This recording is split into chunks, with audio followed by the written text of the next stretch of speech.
네, 지금 이 시간에는 우리 하나님의 말씀 보겠습니다. 마태복음 13장 47절부터 50절까지입니다. 마태복음 13장 47절부터 50절까지. 제가 봉독하겠습니다. 또 하늘나라는 바다에 그물을 던져서 온갖 고기를 잡아 올리는 것과 같다. 그물이 가득 차면 해변에 끌어올려 놓고 앉아서 좋은 것들은 그릇에 담고 나쁜 것들은 내버린다. 세상 끝날에도 이렇게 할 것이다.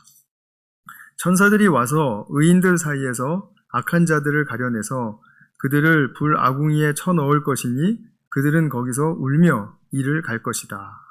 아멘.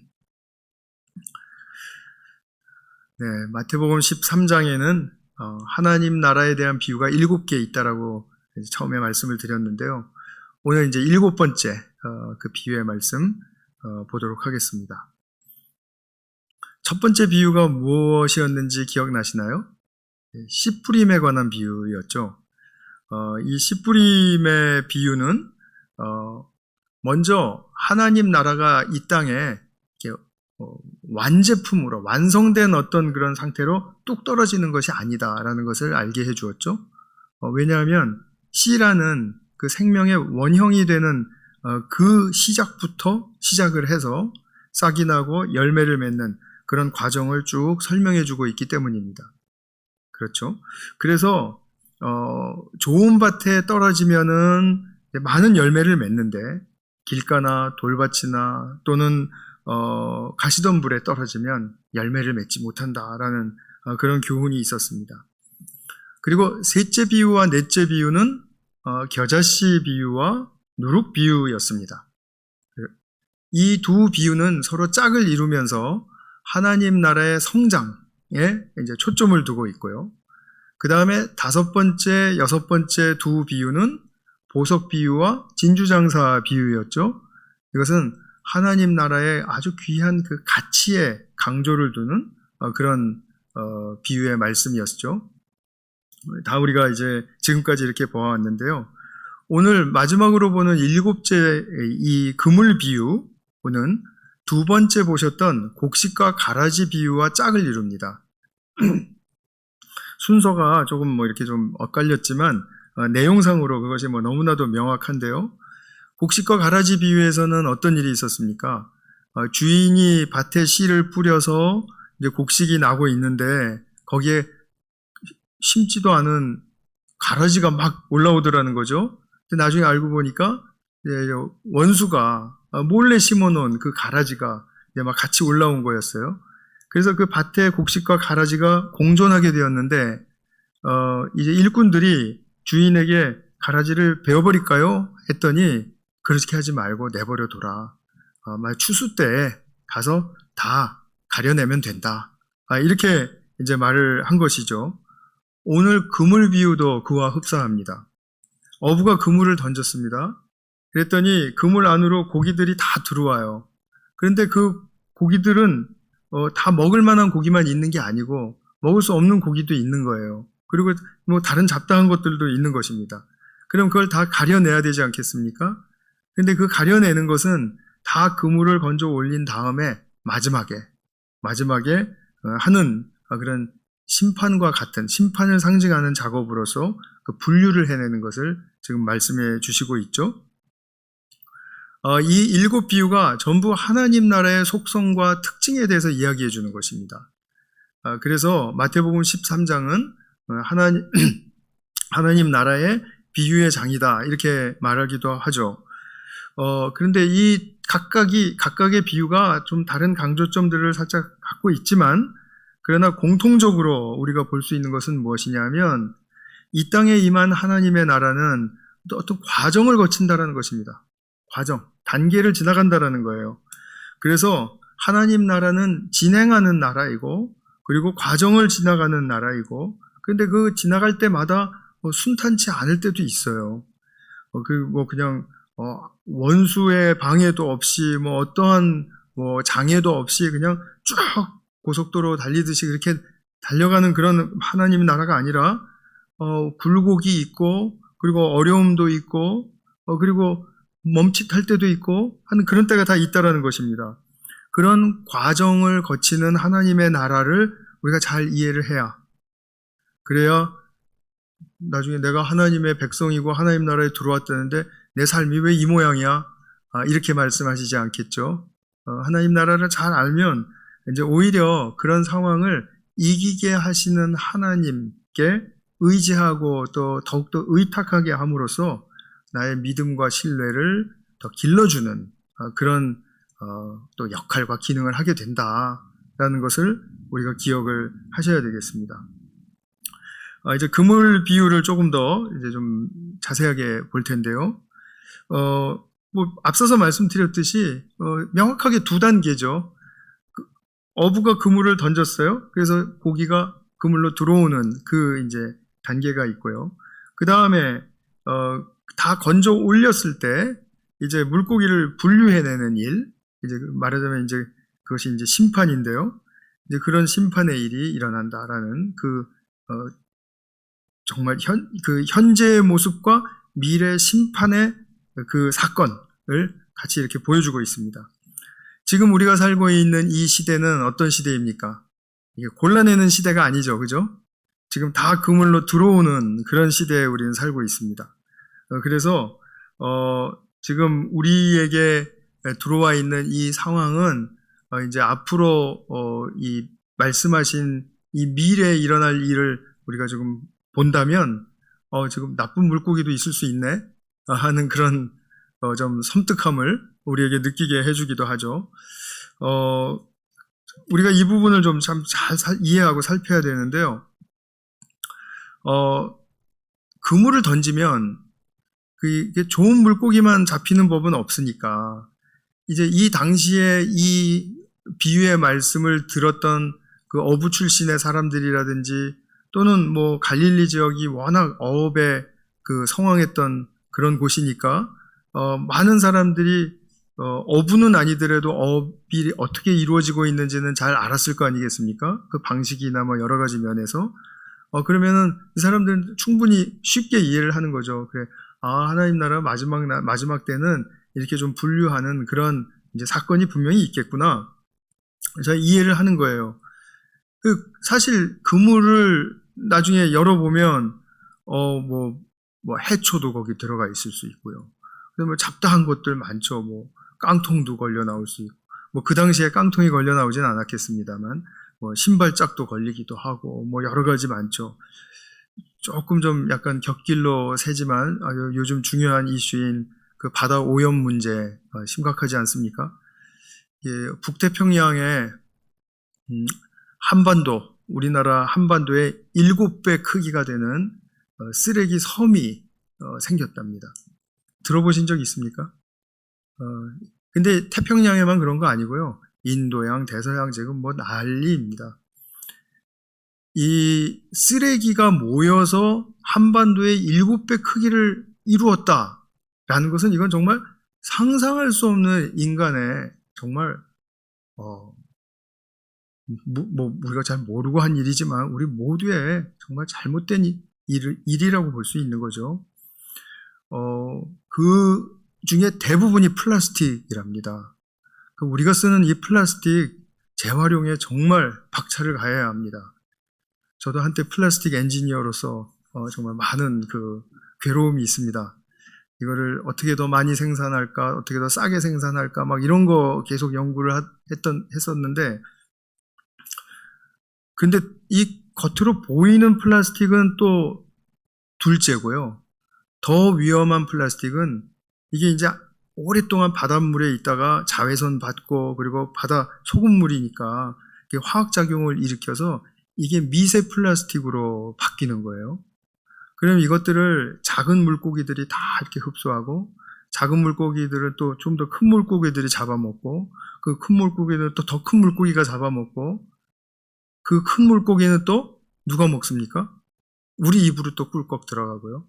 그러니 사실 이 그물 비유를 생각해 보면 저 좋은 물고기라고 하는 걸 보면서도 야, 저거 미세 플라스틱 먹은 물고기 아닐까? 하고 의심이 들 수밖에 없는 그런 우리 이상한 상황 속에서 우리가 살고 있는 겁니다. 이상으로 우리 환경보호에 대한 캠페인의 말씀은 여기서 마치도록 하겠습니다. 그래서 우리가 이 그물 안에 들어온 물고기들은 그러면 어떠한 물고기들인가? 이제 일단 하나님 나라로 들어온 사람들을 의미하죠. 그런데 이 사람들을 보면 하나님의 말씀을 들었거나 아니면 전도자에 의해서 전도돼서 또는 초대되어서 온 사람들이죠. 지금 우리 교회에 특별히 보면은 그런 분들 많이 있을 수 있죠, 그죠? 그래서 지금 이렇게 다 모여 있는데 우리들 중에서도 이제 나중에 분류될 그런 사람들이 있다라고 생각하는 것은 굉장히 슬픈 일이죠. 우리가 결코 바라는 일이 아니죠. 그러나 성경은 분명하게 말하기를 모든 사람이 구원을 받는 것은 아니다. 또 예수님 말씀이 그물 안에 들어왔다고 해서 모든 물고기를 좋은 물고기라고 분류할 수 있는 건 아니다. 이렇게 말씀을 하시는 거예요. 현실이 그렇지 못하다라는 것에 대해서는 우리가 어느 정도 인정을 해야 되겠죠. 그러면은 자연이 따라오는 중차대한 질문이 있죠. 무엇입니까? 나는 천국 가는 물고기일까? 아니면은 버려질 물고기일까? 그죠? 근데 이게 판단이 지금 우리가 딱 봐서 쉽습니까? 전혀 쉽지 않습니다. 물론 나름 확신하고 그리고 또 우리가 하나님께 합당한 삶으로 나아가고 있는 분들이 있을 수 있어요. 그런데 이 부분에 대해서 정말 우리가 어떠한 기준으로 어떻게 내 삶을 정말 좋은 그런 물고기, 나중에 그릇에 담겨질 물고기로서 내가 잘 거두어질 수 있을까 하는 그런 측면에 있어서 우리가 고민이 안 될 수 없다라는 그런 말씀입니다. 그래서 좋은 물고기와 나쁜 물고기에 대한 좀 말씀을 좀 드리고자 합니다. 우리가 어떤 사람이 좋다 나쁘다를 이야기할 때 우리의 인식 속에는 이 도덕적인 기준이 금방 발동을 하죠. 저 사람 성격이 착한가, 차분한가, 아니면은 뭐 소리 지르는가, 막 하는가, 이런 거 생각을 하고, 저 사람은 이 사회에서 가치 있는 일을 많이 하는가, 또 기여를 많이 하는가, 아니면 저 사람은 그냥 놀고 먹는가, 이런 걸로 이렇게 따져서 좋은 사람, 나쁜 사람을 구분합니다만, 그런데 그물로 비유된 이 하나님의 나라 안에 들어온 현실적인 이런 사람들은 이런 도덕적인 기준으로 구별되지 않는다라는 겁니다. 성경의 가르침이 그래요. 훗날 우리가 분류되는 그 기준은 도덕과 어떤 업적이 아니라 예수님의 의로 옷 입혀져 있는가라는 그런 아주 중요한 상징적인 의미를 담은 사람을 이야기하고 있다는 것입니다. 다시 말하면 예수님의 의의 옷을 입은 사람이라는 것은 주님이 십자가에서 죽으심으로 말미암아 내 죄가 용서된 것을 받아들이고 하나님과 관계가 잘 회복되고 형성되어 있는 사람인가? 그것에 딸려 있다는 것입니다. 지난주에 죄의 정의를 예레미야서 2장 13절 통해서 보셨죠? 오늘도 한 번 더 보겠습니다. 자, 우리 죄가 용서받았다라는데 그 죄가 무엇입니까? 하나님께서 말씀하셨죠? 나의 백성이 두 가지 악을 저질렀다. 하나는 무엇입니까? 생수의 근원인 나를 버린 것이고 하나님을 경히 여긴 것이고 하나님을 존중하지 않는 것이고 알면서도 모른 척하는 것이고 그 말씀이죠. 그리고 또 하나는 뭐냐면 전혀 물이 보이지 않는 물이 새는 터진 웅덩이를 파서 그것을 자기의 생명의 샘으로 삼는 거예요. 내 생명의 만족과 행복을 가져다 줄 수 있는 그런 샘으로 자기가 열심히 파더라는 것입니다. 근데 그것은 터진 웅덩이였다라는 거죠, 결과적으로는. 근데 그것을 파는 행동은 누구나 다 사람이 옆에서 보기에는 성실하고 열정적이고 열심을 내어서 다 자기의 그 삶의 그 만족과 행복을 가져다 줄 샘을 파요. 그러니까 그것이 절대로 나쁘게 보일 리는 없습니다. 뭐 나쁜 짓을 하는 것을 제외하고는요. 그러니까 그렇게 열심히 샘을 파는 것이 나빠 보이진 않는데 하나님 눈에는 그것이 너무 불합당하게 보이신다라는 거예요. 여기에 우리의 참 그 딜레마가 있죠. 왜 하나님은 그것을 나쁘게 보실까? 그것입니다. 그 말씀을 좀 드리려고 하는 겁니다. 그래서 그물 안에 있는 나쁜 물고기는 어떤 뭐 도덕적으로 나쁜 사람을 말하는 것이 아니라, 즉 내가 이러한 죄, 하나님을 떠난 죄, 내 웅덩이를 내 스스로 판 죄, 그것을 용서받는 그런 사람으로서 예수님과 관계가 없는 사람을 지금 나쁜 물고기라고 하는 거예요. 기독교 신앙 자체가 그리스도교, 기독이라는 말은 그리스도라는 말을 이제 중국말로 음역한 것이죠. 그러니까 기독교라는 것은 그리스도교예요. 그러니까 이 기독교 자체가 우리가 기독교 신앙을 가졌다라면 오직 예수님 때문에 발생한 것인데, 근데 예수님이 하신 속죄의 사역을 내가 잘 모른다. 나 그건 아직도 감이 안 온다. 슬픈 이야기지만 그렇다면 아직 예수님과 관계가 온전하게 잘 형성된 사람이라고 볼 수가 없죠. 그러면 예수님을 잘 모르는 상태라면 기독교에 가까이 왔을지는 몰라도 아직 입문한 것은 아니라고 말할 수가 있죠. 그런 것입니다. 그러니까 예수님과 관계가 없는 사람이라는 그 의미를 조금 더 확장해서 말씀을 드리면, 정말 내가 지금 교회에도 들어오고 믿는 사람으로서 내가 이렇게 좀 갈구함도 있고 그래요. 그런데 정말 그러면서 이 안에서 내가 정말 예수님을 더 알고 싶은가? 진정으로 알고 싶은가? 내 생명의 미래를 맡긴 분이라고 내가 고백을 한다면, 그러면 내 생명의 미래가 딸린 일인데 그 내 생명을 맡긴 예수님을 더 알기를 원하지 않는다? 이거는 좀 모순이죠. 그죠? 모순이란 말입니다. 정말 내가 예수님을 사랑하는가? 나는 예수님의 말씀을 듣기를 원하는가? 그래서 성경도 펼치고 또 설교 말씀도 그렇고 또 요즘 또 동영상 보면은 정말 좋은 설교들 많이 나오잖아요. 한 가지 또 제가 곁길로 빠져서 조언을 드린다면, 여러 사람들 많이 듣지 마시고 본인이 이렇게 다 좋다고 생각하는 분 한두 분 정도 해서 그분 설교를 긴 시간 동안에 많이 들으세요. 그러면은 훨씬 더 기독교에 대한 이해가 깊이 있게 또 이렇게 통합적으로 잘 전달될 겁니다. 그런 다음에 또 다른 분 이렇게 택해서 또 그분 또 많이 듣고요. 그런데 제가 늘 말씀드리는 건데, 너무 사상적이고 이념적인 신앙을 주장하는 사람들 거는 듣지 마세요. 편협해집니다. 아주 우리의 신앙이 뭐라 그럴까요? 이 시대의 희생이 되는 것 같은 그런 느낌을 저는 갖습니다. 그래서 그런 거 말고 정말 성경을 말해주는 그런 설교, 또 정말 진실을 말해주는 그런 어떤 기독교적인 메시지, 이런 것들을 들으시면 좋을 것 같아요. 자, 그래서 우리가 예수님에 대한 결국 관심이 우리에게는 정말 너무나도 중요한 것이지 않습니까? 그러니까 나쁜 물고기는 나빠서가 아니라 그냥 기독교 진리를 그냥 편하니까 받아들인 것이고, 그러니까 아직도 그 속에는 인본주의적인 가치관과 세계관과 자기의 그 삶의 방식이 그대로 고수되고 있는 그런 상황인 것이죠. 그러면은 결과는 뭡니까?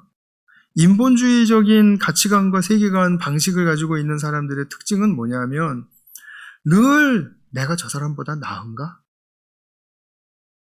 내가 저 사람보다 못한가? 그거에 잡혀 있어요. 저 사람 훌륭하다. 그리고 또 어떤 장관을 한 달을 하다가도 잘린 사람이라면, 장관직을 지낸 분이야? 이렇게 괜히 높여주고 싶은 그런 마음도 있고. 이런 것들이 우리에게 아무것도 아닌 것 같지만, 사실은 인본주의적인 그런 사고의 틀 안에서 너무나도 익숙해진 그런 모습들입니다. 그리고 또 하나는 뭐냐면, 자꾸 법을 따지는 거죠. 그러니까 법과 같은 것을 따지는 거죠. 그래서 이거 그러고 네가 더 잘했고 내가 더 잘했고 뭐 이런 걸 지금 가누고 싶은 거예요. 그래 둘 다 나빠. 그런데 네가 더 잘못했지. 지금 그런 걸로 그런 논리로 자꾸 가고 싶은 거예요. 그런 일들을 얼마나 많이 봅니까? 그런 것들이 또 얼마나 내 속에서도 많이 이렇게 솟구쳐 올라옵니까? 그런데 그런 것들을 판단하는 프레임에 딱 갇혀 있게 되면은 그것이 바로 인본주의의 결과다. 하나님이 우리에게 인생을 살라고 하신 길에서 어긋난 결과다. 그러니까 하나님께서 싫어하시는 거죠. 그렇게 살라고 지어주신 것이 아닌데 말입니다. 그리고 또 선하게 이야기한다면 이 세상의 궁극적인 번영은 인간이 더 능력을 길러내면 그러면 이루어질 거야. 그렇지 않지 않습니까? 인간이 능력이 많아지니까 자연을 너무 많이 침범을 해서 개발을 해놓았고 이게 자꾸 입만 열면 환경 캠페인이 들어가서 네, 그렇게 말하는 것은 옳지 않아요. 왜 인간의 능력을 그렇게 선한 절대적인 가치를 두고 이야기를 합니까? 그렇지 않은데 사실은. 그래서 우리가 나쁜 물고기가 불아궁이에 쳐넣어지고 거기서 울며 이를 갈 것이다 라는 그런 말씀은 다 이런 인본주의적인 그런 결과, 예수님과 관계없이 살아왔던 그런 그 하나님 신본주의적인 그런 가치관과 세계관을 따르지 않고 내 인생을 살아냈을 때 그냥 당연히 이를 결과예요. 그 자체가 그렇죠. 이것을 심판이라고 하는 것입니다. 그러니까 거기 그렇게 가게 되면은 우리가 좀 심하다라는 생각이 들 수도 있습니다. 나름 열심히 살았는데 그런데 성경적으로는 옳지 않다라는 것을 우리는 분명히 알아야 된다는 거죠. 왜냐하면 성경은 예수님께서 이루신 그 진리의 길, 그리고 예수님께서 사신 그 삶의 방식, 하나님께 의존하시고 하나님께 순종하는 그 방식이 인간의 유일하게 하나님의 뜻을 이루어드리는 삶이라고 가르치고 있기 때문입니다. 성경은 그 메시지 하나 딱 빼면 아무것도 아닌 게 되어버립니다. 아무리 좋은 말씀이 있어도. 예수님께서 이루신 진리의 길과 방식을 우리가 따르는 것이 인간이 유일하게 하나님의 뜻을 흡족하게 이루어드리는 길이다 라는 것을 놓치면 안 된다라는 거예요. 왜 하나님의 뜻을 이루어드리는 것만이 우리에게 옳은 삶이고 또 구원받는 삶이고 또 유일한 좋은 삶이 됩니까? 이것은 한 가지 신앙 고백만 분명 확답을 우리 모두가 할 수 있습니다. 그것은 무엇이냐 하면 나를 지으신 창조주 하나님이 나에 대한 당신의 목적을 가지고 계신다. 나를 이 땅에 내어놓으실 때는 분명히 목적을 가지고 나를 이 땅에 내어놓으셨다. 하나님의 거기에 뜻이 있고 하나님의 의도가 담겨져 있다. 이것을 아시는 겁니다. 나를 향한 창조의 목적, 그 창조의 목적에 가까이 가고 그 목적을 이루어드리는 것이 하나님께도 영광이 되는 일이지만 나에게도 얼마나 큰 행복이 되는 일입니까? 하나님이 나를 향하신 창조의 목적을 내가 이루었는데요. 그죠? 이 길을 누가 보여주셨습니까? 내 스스로 깨닫게 되었습니까? 아니죠. 예수님이 보여주신 거죠. 우리가 그토록 그 길을 외면하니까 예수님이 오셔서 자기 몸을 바쳐서 죽기까지 순종하시는 그 삶을 통해서 몸의 부활의 모습을 보여주심으로써 그 부활의 영광스러운 모습이 하나님이 정말 기뻐하시는 인간의 모습이야 라고 보여주신 거예요. 자, 그렇다면 우리도 예수님을 따라서 말씀에 순종하고 그리고 예수님의 방식에 잘 따라서 살면 그러면 우리는 죽더라도 죽는 게 아니고 예수님과 같이 부활의 몸을 입는 영광스러운 상태에 이를 것이다. 이것이 하나님이 나를 이 땅에 내어놓으신 창조의 목적을 이룬 그 상태이다.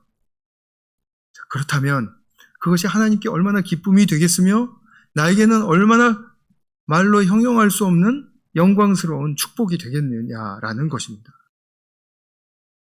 잘 이해가 되시나요? 그래서 우리가 타락했다라는 것은 이 창조의 목적을 완전히 놓쳐버린 결과를 이야기합니다. 내가 왜 하나님께 순종해야 되고 내가 왜 부활의 몸을 입는 거야? 이거 자체가 뜬구름같이 느껴지는 그런 상태에 있었던 것이 우리의 전적인 타락의 상태인 거예요.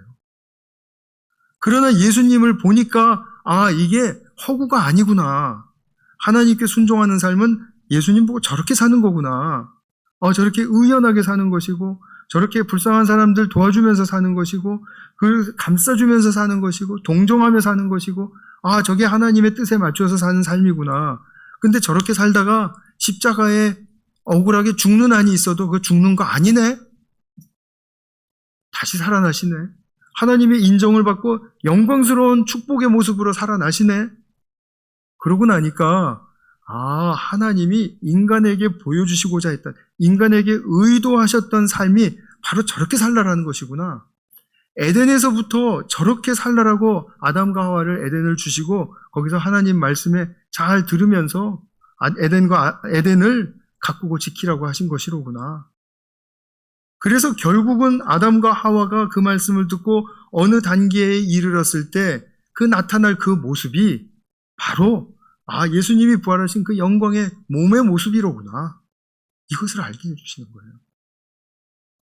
그러나 아담은 못 이루었으니까 그 모습을 예수님을 통해서 이루어 주신 거죠. 그래서 첫째 아담, 둘째 아담 이렇게 나누어서 사도 바울이 우리에게 명쾌하게 설명을 해주고 있지 않습니까? 그것이죠.